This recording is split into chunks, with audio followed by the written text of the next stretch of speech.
Баршаңызға сәлем бердім. Бүгін мен осындай ерекше қияр қысқа жаптым. Бұл қиярдың ерекшелігі ыстық су қолданбаймыз. Тек қана салқын сумен жауамыз. Шаймаймыз, ыстық сумен төкпейміз ешқандай. Тек бір рет қана салқын су құйып жауып тастаймыз. Қысқа сақтауға келеді. Бізге ол үшін ең алдымен баклажка керек. Судан босатылған. Осындай 5 литрлік, 6 литрлік бола береді. Ішін жақсылап тұзбен шайып аласыздар.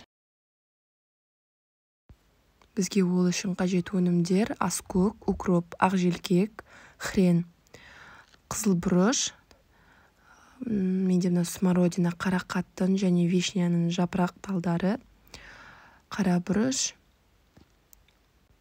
лавр жапырағы, сарымсақ,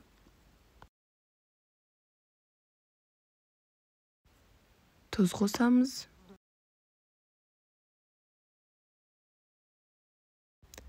Және 70% сірке қышқылы.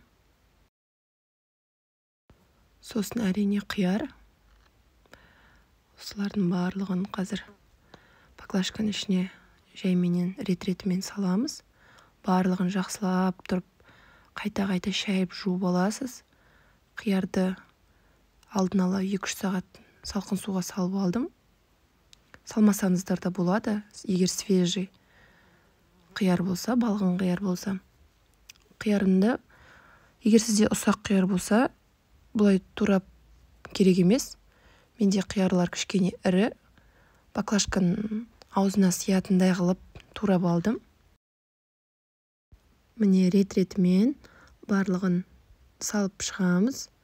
Аскөк, ақжелкек, жапырақтарымызды, сарымсақты, қызыл бұрыш, лавр жапырағын барлығын саламыз.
Міне енді қиярымызды салып бастаймыз.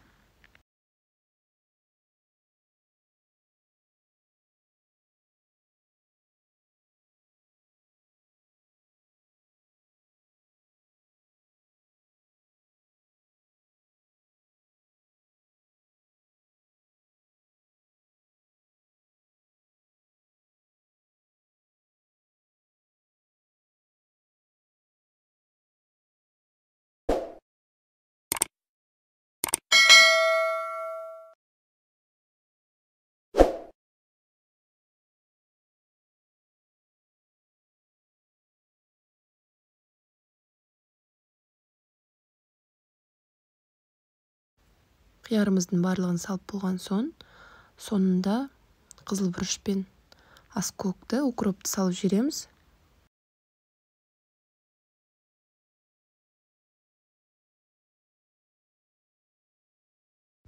Енді біз тұздығымызды дайындаймыз. 1 қасықты 1 литрге есептесек, бізге 5 литрге 5 ас қасық тұз саламыз.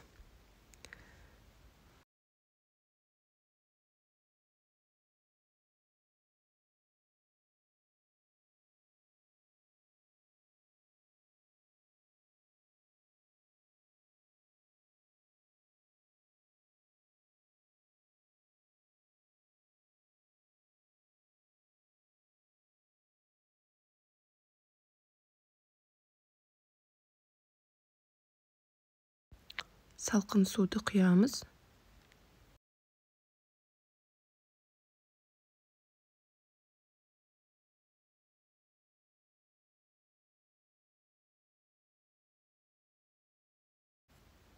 сірке судың, сірке қышқылының тек бір ас қасығын ғана қосасыздар.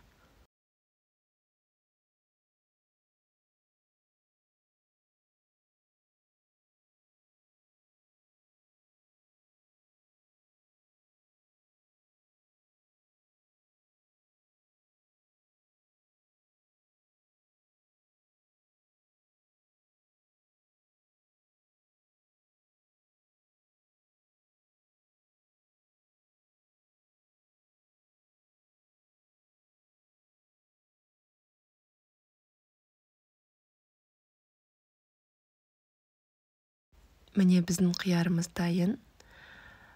Керемет болып шықты деп ойлаймын. Міндетті түрде ерінбей жасап көріңіздер. Ертең қыста рахатын көріп жейтін боласыздар. Егер мен осы видеом пайдалы болса, сіздерге ұнаса, міндетті түрде каналыма тіркеліп, лайк басып, комментарий қалдырып кетсеңіздер. Бұл мен үшін алға жылжуға үлкен мотивация.